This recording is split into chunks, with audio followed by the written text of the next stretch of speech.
Bismillahirrahmanirrahim. Assalamualaikum warahmatullahi wabarakatuh. Kaifa halukum? Alhamdulillah. Semangat gitu ya. Sudah masuk lagi. Sengaja mungkin saya mengadakan kajian meskipun ini setelah ujian, dan itu pun misalnya di hari-hari yang kosong. Sebetulnya saya mungkin kangen ke kalian gitu, dan saya ingin sekali men-share ilmu, belajar bersama gitu dengan antum semua. Untuk hadis, untuk kitab yang sama, kitab Riyadhus Shalihin, alhamdulillah sudah mempelajari, sudah membahas 19 hadis berarti ya. Sekarang hadis nomor ke-20. Wajatum? Dimulai dengan baca basmalah. Bismillahirrahmanirrahim. Nomor hadis 20. Wa an Abi Sa'ad bin Malik bin Sinan Al-Khudri. Namanya Abi Sa'ad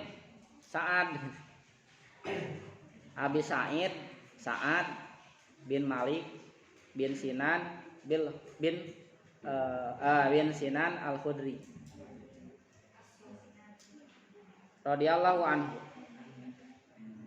Anna Nabiyya sallallahu alaihi wasallam, sesungguhnya Nabi sallallahu alaihi wasallam qala, bersabda. Siapa? Nabi.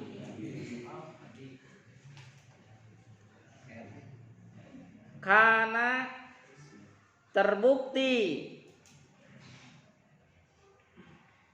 masa karena masih ditulis atau nggak perlu ditulis karena udah sering ketemu. Karena terbukti piman, di dalam siapa, maksud tentang siapa, tentang orang. Gak perlu di bahasa Inggris kan jadi pimen. Piman. Ya, iman tentang orang atau tentang siapa, dalam hal orang gitu.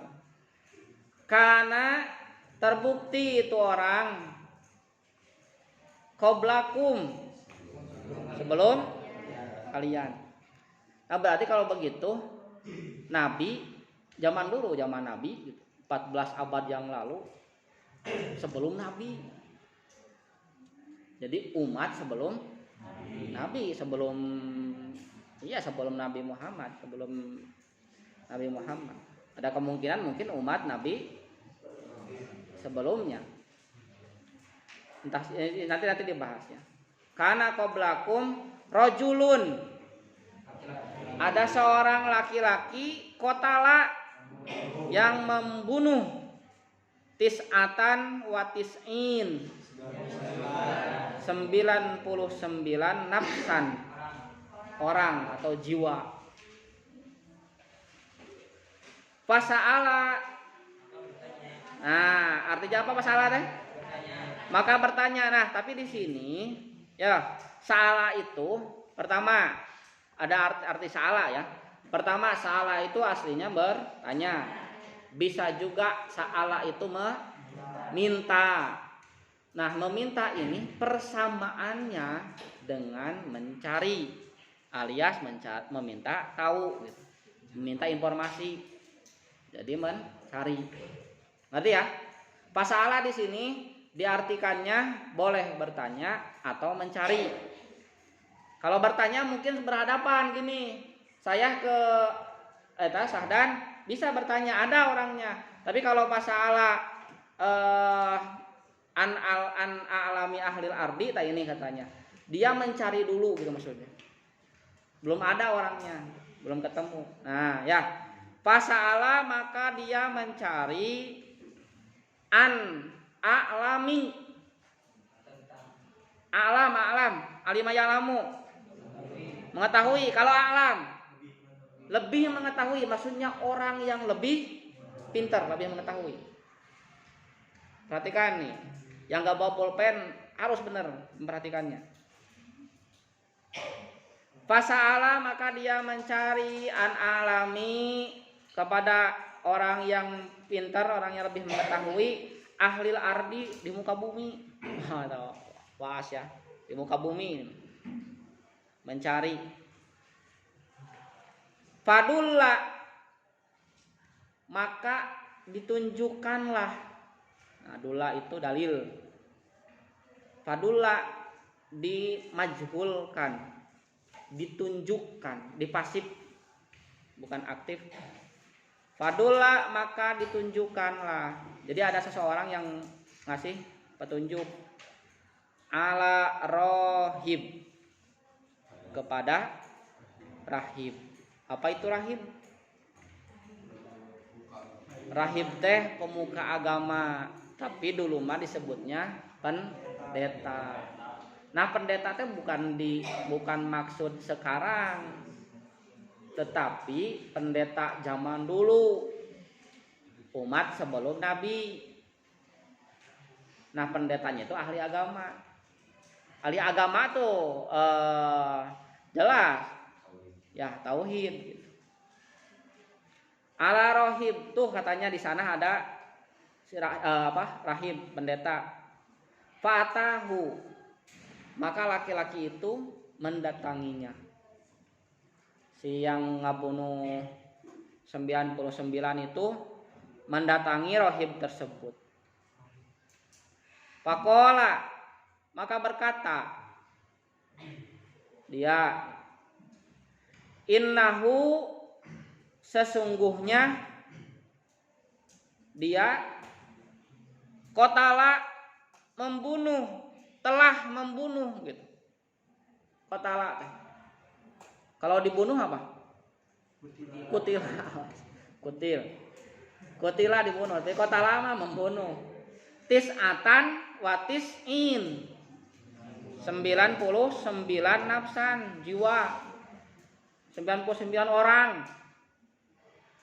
Fahal maka apakah lahu baginya min taubat? Bisakah dia bertobat? Masih dibukakah pintu tobat? Katanya. Faqala maka berkata si rahib, la tidak. Jelek dengan hatinya. Aduh, tidak.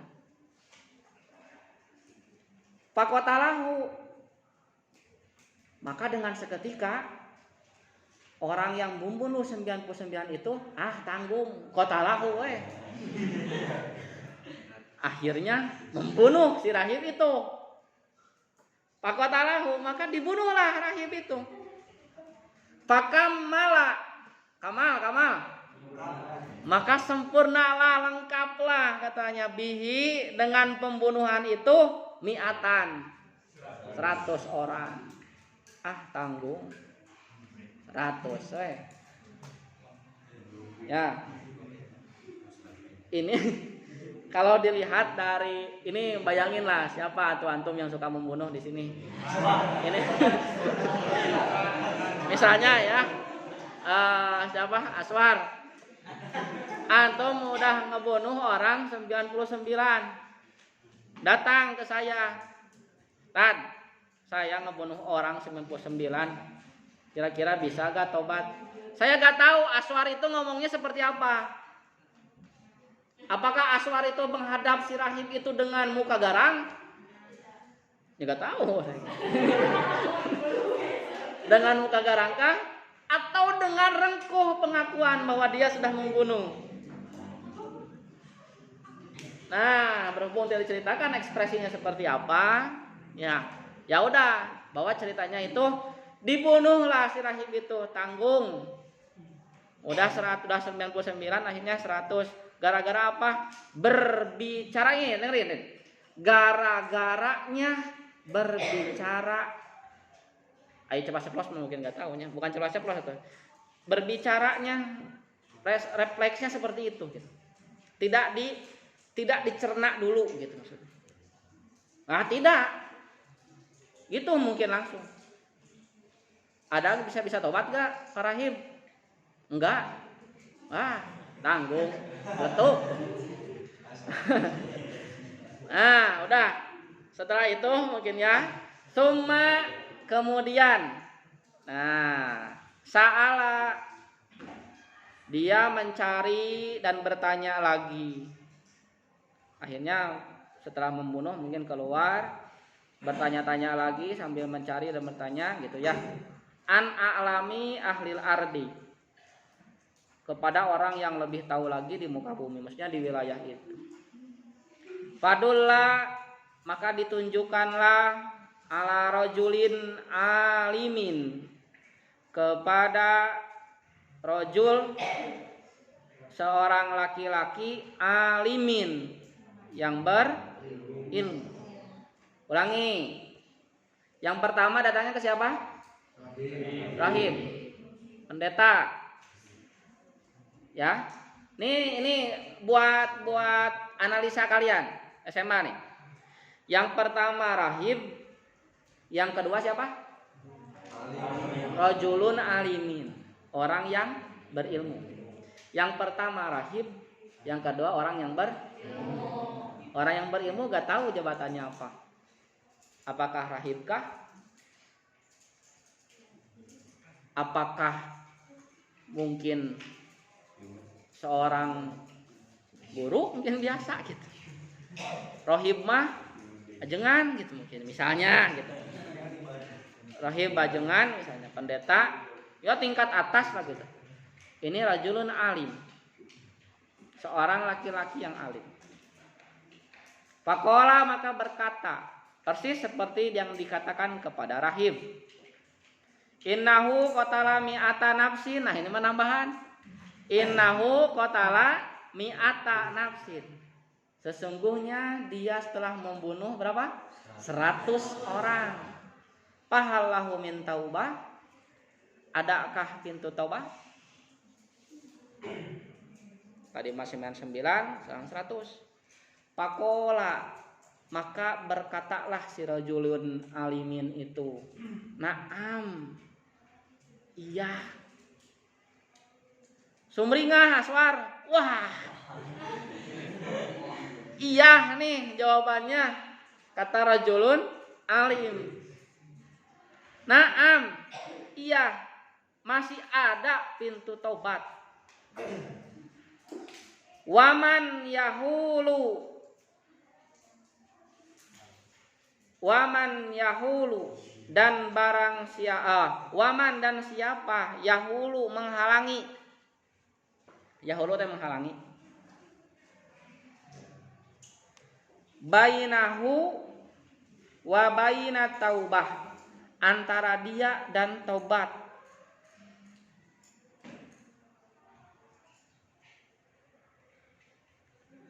Jadi kata rajulun alim, iya bisa, masih ada taubat. Memang siapa yang menghalangi? Gitu maksudnya. Memang adakah hal yang menghalangi untuk taubat? Memang adakah yang melarang untuk taubat? Orang yang mau benar-benar bertobat, ngadu ke ajengan, ke gurunya gitu. Dia mengatakan, bisa gak ada taubatnya, saya udah membunuh 100 orang nih. Kata orang yang berilmunya mengatakan bisa. Siapa sih yang melarang tobat? Gitu maksudnya. Siapa sih yang menghalang kamu untuk tobat? Lanjut jawabannya, intolik. Intolik itu bertolaklah atau pergilah gitulah. Intolik, pergilah. Ila ardi kaza wa kaza, ke wilayah atau ke tempat. Ardun itu maksudnya bumi ya, tapi tempat. Ke tempat kaza wa kaza tuh di sana mungkin gitu. Ila ardin kaza wa kaza, di tempat ini disebutkan ciri-cirinya mungkin seperti itu. Tuh kalau mau tobat mah pergi we ke Kubang Eceng. Nah, gitu maksudnya mungkin. Kubang Eceng sebelah mana? Letaknya di Sama Karjaya, Kecamatan Padakembang, Kabupaten Tasikmalaya, itu. Seperti itu kaza wa kaza teh. Ngerti ya? Kaza wa kaza teh. Jadi dijelaskan satu-satu. Ya salah orang mana? Di belah mana Cigalontang teh? Nah, itu mau tobat mah ke Cigalontang. Cigalontang teh luas kan. Ke Sirna Putra. Di mana rumah? Rumah Irsal cari weh. Nah, rumah warna ini sebagainya. Nah itu wakaza. Fa inna biha, maka sesungguhnya biha di tempat itu teh ada apa? Unasan. Unas, anas, manusia. Unasan, orang-orang. Yang buduna, beribadah mereka itu Allah kepada Allah Ta'ala. Fa'budillah, maka ibadahlah kepada Allah ma'ahum, bersama mereka dan kalian. Hei orang yang membunuh, tuh mau tobat mah. Kamu teh bisa bertobat, diterima tobatnya insya Allah. Tapi gitu maksudnya. Kata si ulama, kata si orang yang berilmu tadi. Kalau kamu mau tobat, pindah tempatnya, jangan di sini. Hijrah tuh ke tempat ini. Di sana orangnya soleh, beribadah kepada Allah. Antum tinggal di sana, ikutan ibadah di sana. Kalau begitu mah persis seperti siapa? Antum semua. Saya, nahnu, sama orang tua dulu tahun 99 di Pasari Ramdhani berada di Kubang Eceng dengan keadaan lingkungannya seperti itu dulunya. Akhirnya apa? Kalau mau bener marif tuh sekolah ke Tajdid. Di Tajdid mah orangnya soleh, yang budunallah, beribadah kepada Allah, sholatnya disiplin, baji Qur'annya bagus, akhlaknya baik. Siapa generasi pertamanya? Saya. Pada gak ada orang. Ya. Jadi sebetulnya mah antum mencontoh ke saya gitu. Ya. Dulu gak ada siapa yang menjadi panutannya, yang jadi contoh. Kalau begitu berarti maksudnya adalah ya dulu atau sekarang antum zaman dulu, zaman kemarin, ketika kita semua di rumah dengan keadaan lingkungan seperti itu, akhirnya tuh kalau mau belajar agama mah, mau belajar baik mah ke sana tempatnya. Nah, seperti itu. Ya. Lanjutkan. Awas, Pak Budillaha ma'ahum. Maka kamu ikutlah ibadah bersama mereka. Kalau begitu tinggalnya teh berapa hari? Bukan sehari, bukan 1 jam.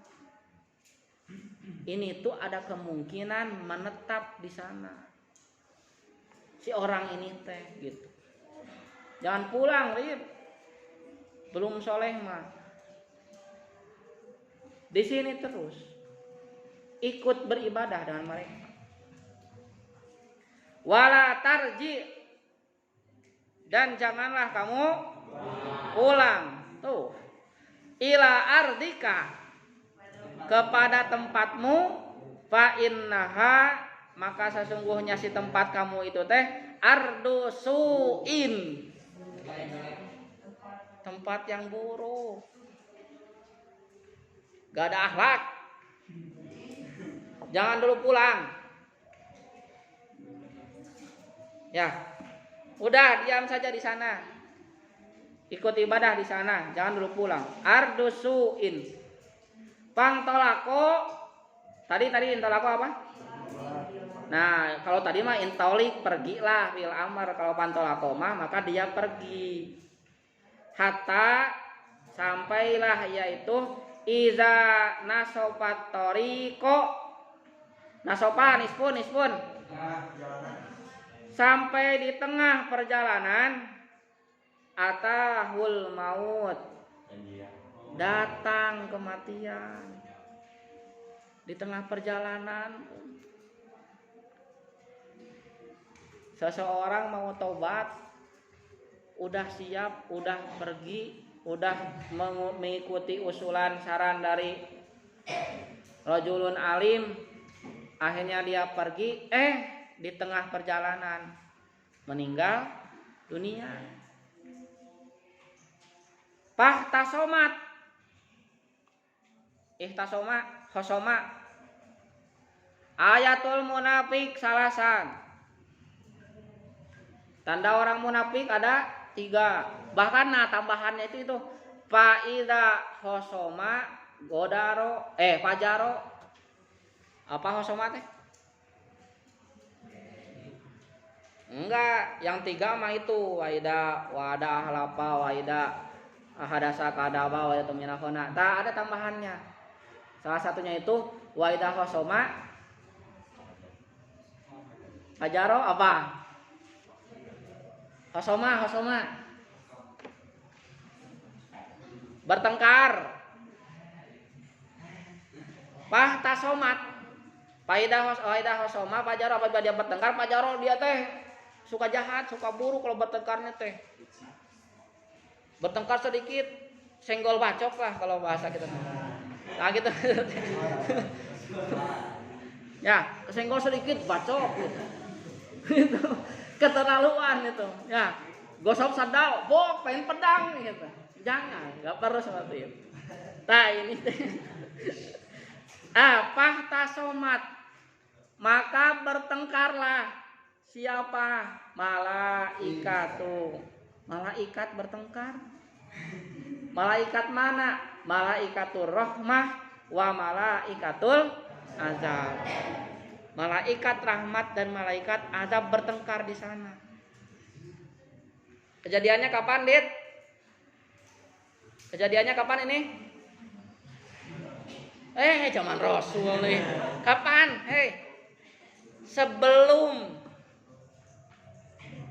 Sebelum zaman Nabi Muhammad Sallallahu Alaihi Wasallam.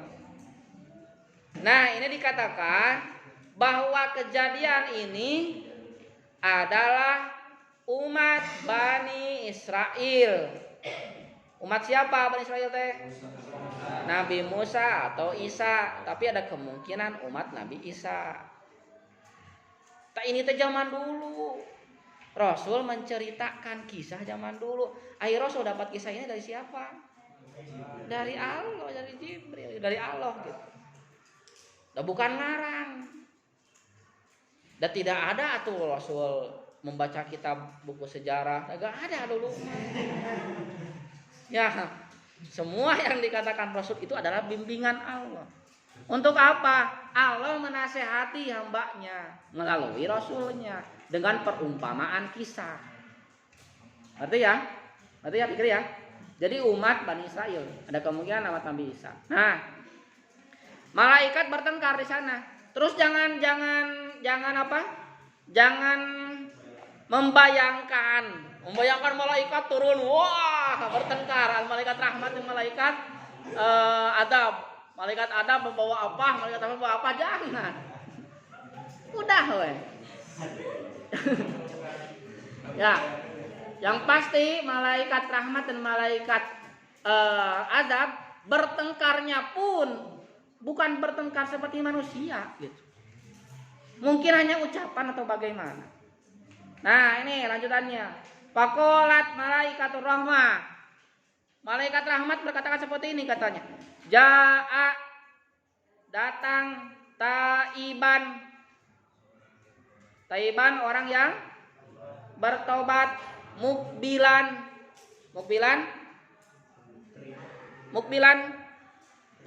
mustakbilan Ka'bah, menghadap. Taiban orang yang bertobat, mukbilan yang benar menghadap. Ya, biqalbihi dengan hatinya itu ilallahi kepada Allah. Kata siapa? Malaikat rahmat. Kata malaikat azab. innahu sesungguhnya dia lam ya'mal belum berbuat khairon kebaikan qotun sedikit pun. Berarti baru apa? Baru niat. Tapi niatnya di mana? Kata siapa? Dalam hati. So, Anita, si orang yang tadi niatnya di mana? Udah sampai mana niatnya? Niatnya itu bukan hanya sekedar dalam hati keinginan taubat. Udah masuk niatnya ke aplikasi. Tak gitu. Niatnya itu drill bukan hanya di hati saja. Tapi dia sudah mulai bergerak aksinya. Nah, itu ya. Nah. Kata malaikat azab. Kata malaikat azab belum mengerjakan sesuatu yang baik. Qotun sedikit pun. Fatahum. Maka tiba-tiba datang kepada mereka itu malakun. Kalau malaikat itu jamak, awas. Malakun itu mufrad. Nah, malaikat adab dan malaikat rahmat. Malaikat rahmat itu gak tahu berapa orang yang turunnya. Malaikat azab gak tahu berapa orang. Bukan orangnya, berapa malaikat gitu ya. Gak tahu berapa malaikat yang turun teh. Jumlah malaikat ada berapa? Banyak. Kalau yang wajib diketahui berapa? 25. Ya Allah ya Robi azza.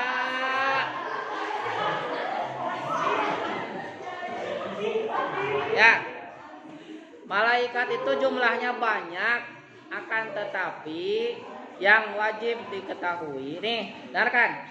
Bukan malaikat, bukan jumlahnya. Bukan jumlah malaikatnya. Tapi jumlah nama dan tugasnya. Ingat-ingat nih, bukan jumlah malaikatnya yang harus diketahui 10, tetapi namanya 10, tugasnya pun itu. Untuk pemahamannya seperti ini ya tuh, biar mudah. Kalau malaikat yang mencatat kebaikan keburukan manusia, malaikat apa? Raqib dan sekarang berapa orang di sini? Ada 60-an, 70-an, 70 lah. 50 orang, 50 kali 2 berapa? 100. Ada 100 malaikat. Malaikat yang tukang nulis kebaikan dan keburukan itu disebutnya Raqib Atid. Itu aja disebutnya. Ya, bukan kan Raqib Atid ada di saya. Nah, di kamu ada Raqib Atid juga.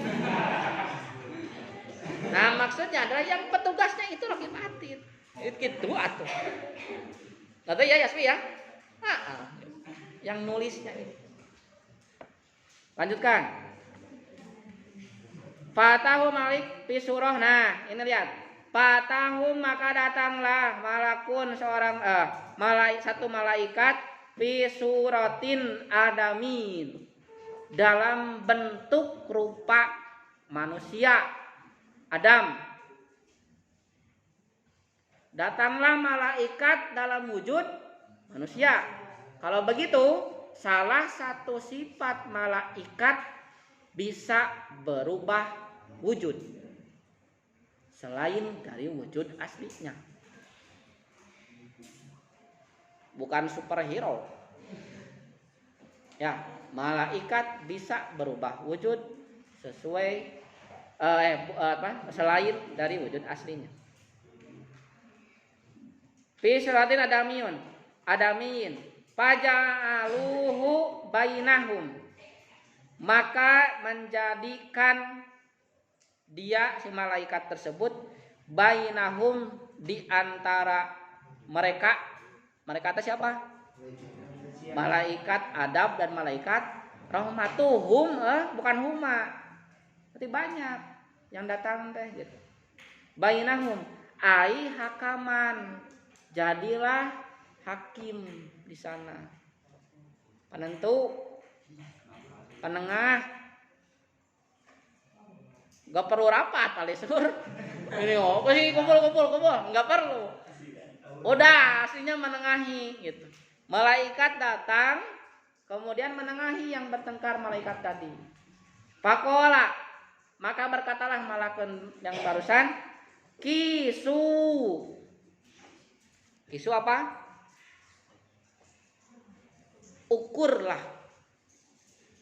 Fi'il amr. Kisu, ukurlah.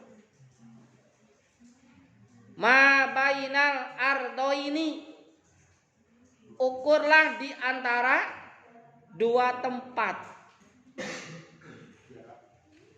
Jaraknya. Jadi dua tempat tersebut diukur. Fa'ila ayatihima, maka ayatihima teh ayun, yang mana gitu lah. Fa'ila ayatihima, yang mana, karena terbukti itu tempat teh adna, lebih dekat,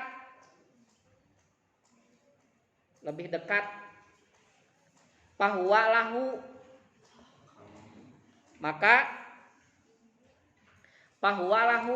maka baginya sesuai dengan yang kedekatan itu gitu. Dengan tempatnya itu gitu, yang dituju. Ya, jadi penentu takdirnya itu berdasarkan jarak dia di tengah itu, si laki-laki yang mau tobat itu di tengah-tengah, bener di tengah-tengah atau enggak. Ya. Akhirnya diukurlah oleh malaikat. Nah,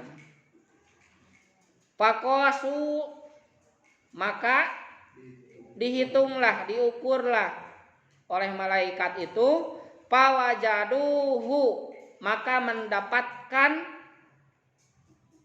adana, lebih dekat, ilal ardi, ke tempat, allati aroda, yang dituju, yang diinginkan. Kemana ini inginkannya teh? Ke tempat yang lebih baik, yang tempat yang untuk bertobat itu. Pakobadot hu. Apa kobado yang biru? Kalau masaka yang siku memegang, kalau kobado yang biru menggenggam, memegang sama gitu. Kobado yang biru teh menggenggam, jadi tarik, digenggam begini. Pakobadot hu malaikatur rahmah, akhirnya dibawalah sama malaikat rahmat. Nah itu ceritanya teh. Jadi diukur, jangan dibayang-bayang diukurnya pakai meteran. Udah zaman malaikat, zaman dulu. Terus yang ukurnya siapa? Malaikat. Malaikat kan bersayap, mungkin terbang. Nah, wafi riwayatin ada gak? Wafi riwayatin, dan dalam riwayat fi sahih, fakana ilal qaryati sholihati, jarak kepada qaryah sholihah itu, qaryah tempat, qaryah itu kampung, tempat yang baik itu, tempat untuk tobat itu, akroba, lebih dekat, bisibrin, sejengkal, satu jengkal segini. Untung untuk lidahnya, salel jauhnya, bedanya sejengkal. Tapi gak tahu jengkalan malaikat seperti apa. Tah sejengkal bedanya itu, faja'ala min ahliha, maka dia termasuk orang yang baik. Keluarganya itu sudah ada. Bedanya sejengkal. Saya gak tahu sejengkal tadi, gak tahu sejengkal tadi gimana. Apakah sejengkal tangan, jengkal gimana? Bedanya sejengkal. Wafi riwayatin, di dalam riwayat yang lain sahih juga, fa'auha, nih dengarkan. Ya, ini mah biar tidak salah paham. Fa'auha maka mewahyukan, maka berfirman siapa Allahu Ta'ala ila hadhihi kepada ini itu adalah ardun, ke si tempat yang satu, antaba adi menjauhlah, tak gitu. Kemudian wa ila hazihi dan kepada yang satu lagi antaqarrabi mendekatlah. Nah gitu. Itu mah kekuasaan Allah. Tiba-tiba jauh yang ditinggalkannya, si tempat yang ditinggalkan yang mau diukur sama malaikat itu ternyata nggak jauhan. Yang itu mendekat. Yang tempat yang dituju dia mendekat. Selanjutnya apa? Waqala kemudian berfirman kisu ma bainahuma. Sok coba ukur yang barusan dua-duanya. Fawajaduhu maka didapatlah ila hazihi dalam hal ini tuh akroba bisibrin, sama lebih dekat satu jengkal. Pagupiro lahu maka diampuni lah dia. Wapi riwayatin panaa bisodrihi, dia panaa itu berjalan, bukan berjalan atau apa ya? Masa berjalan dengan dadanya? Maksudnya apa? Berupaya. Ya, berupaya berjalan. Panaa maka dia si laki-laki tersebut berupaya berjalan bisodrihi dengan dadanya.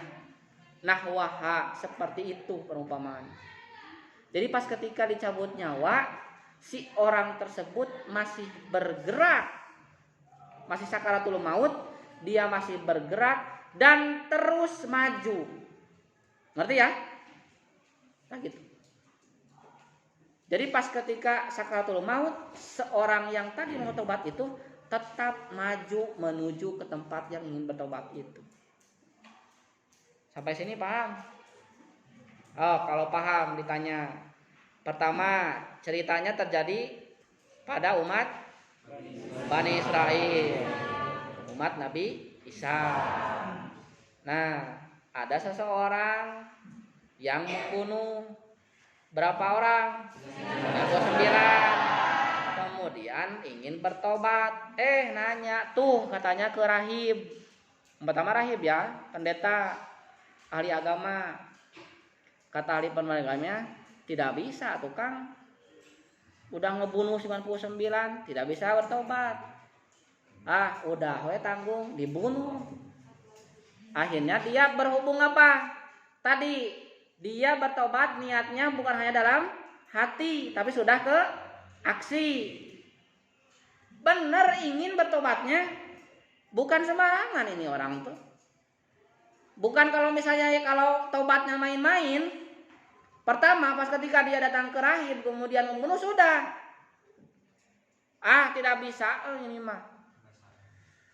Tidak bisa diterima tobat saya. Mungkin seperti itu tamat. Udah putus asa, tapi dia tetap berjalan, nyari lagi, penasaran. Ada gak orang yang memberikan petunjuk? Ada ternyata. Rajulun alim, orang yang berilmu. Kalau begitu antum semua jadilah orang yang berilmu. Kan tidak disebut ajengan ge. Gitu. Gak apa-apa gak disebut ustadz juga. Tidak apa-apa gak disebut kiai juga. Tapi kamu, antum semua, kita tolong jadi orang yang berilmu. Orang yang berilmu ketika berbicara dia lembut. Gak asal-asalan. Lah, tidak. Udah.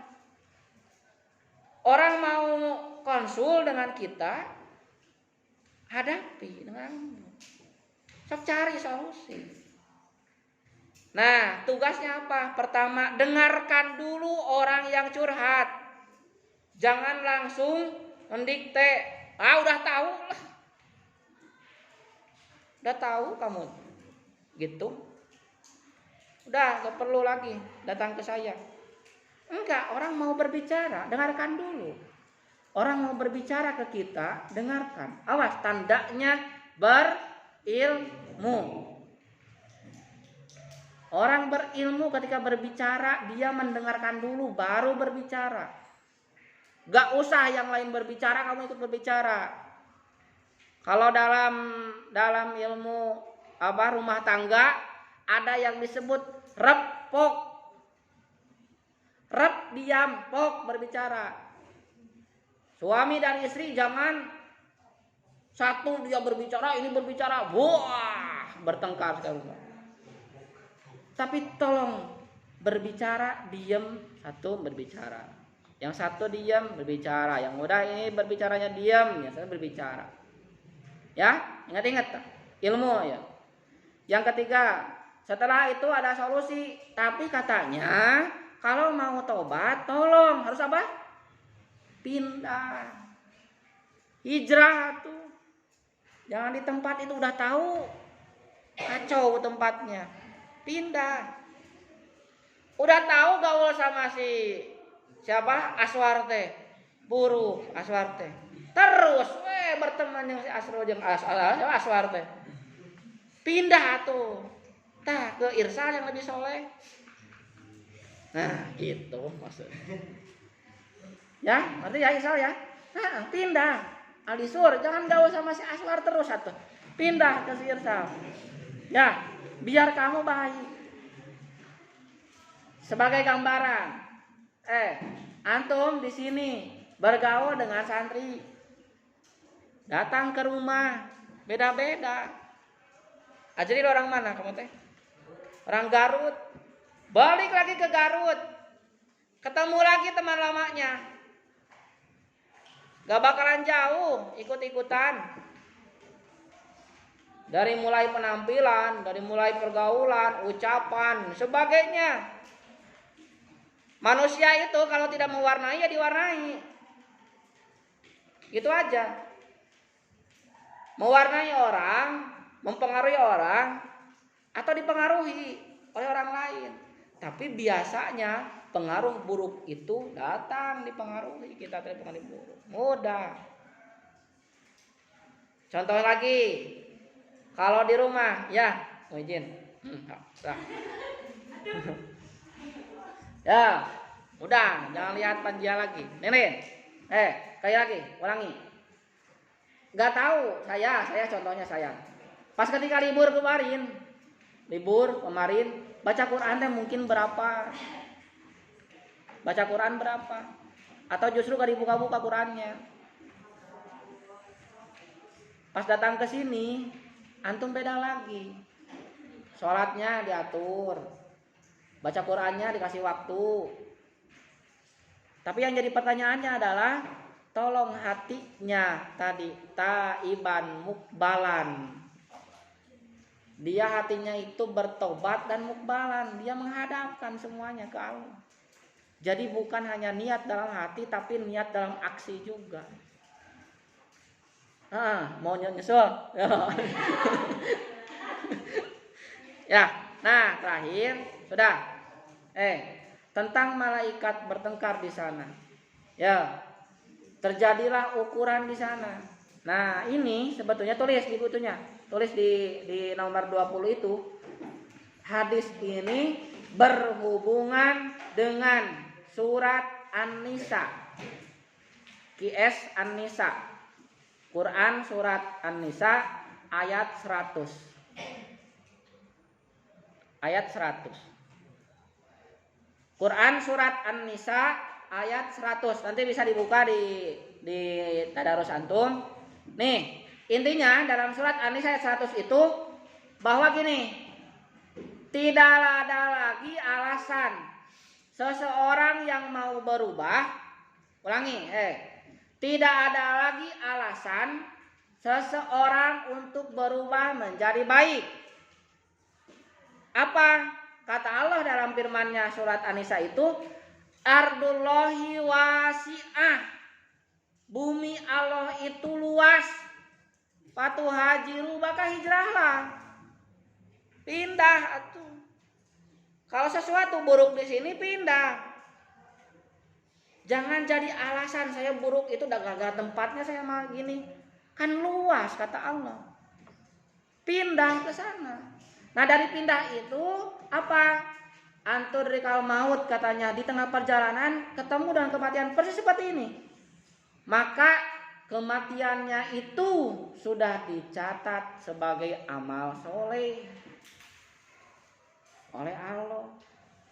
Apa syaratnya? Sebab dia niatnya bukan hanya dalam hati tapi sudah mulai aksi. Ingat sana.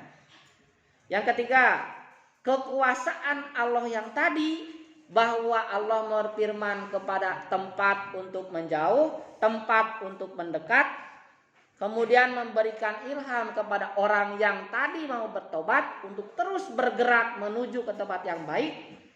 Itulah takdir Allah. Nah, PR kita semua yang jadi renungan bagi kita semua, ingat, berubah itu mulainya dari hati yang ikhlas, dari hati yang tulus. So, kalau mau berubah baik, niatkan dalam hati saya mau berubah baik. Kemudian kedua, aksinya perlihatkan. Maka Allah sudah mencatat sesuai yang diniatkan tadi. Jangan hanya apa? Jangan hanya niat dalam hati saya ingin berubah dan ingin berubah terus, tapi tidak pernah mulai aksi. Maka itu masih belum ada harga. Masih belum bisa dihargai selama dia belum keluar aksinya. Ya, semoga bermanfaat apa yang disampaikan. Antum semua sing sehat, kemudian mengamalkan hadis ini. Ya, terus saya mengingatkan kepada kita semua, udah, berhubung tempat At-Tajdid ini adalah tempat yang baik, tempat berkumpulnya orang yang soleh, maka antum coba, perhatikan, maka antum pantaskan diri antum semua jadi orang yang soleh. Sok sama-sama. Dari mulai ucapan, tolong perhatikan ucapannya yang baik, jangan kasar, jangan ditambah embel-embel kekasaran itu. Kemudian dari segi akhlaknya seperti apa, berteman seperti apa, ya, gak perlu diaminan, ya. Nah tadi alhamdulillah, alhamdulillahirabbil alamin. Syukran. Assalamualaikum warahmatullahi wabarakatuh. Udah pulang.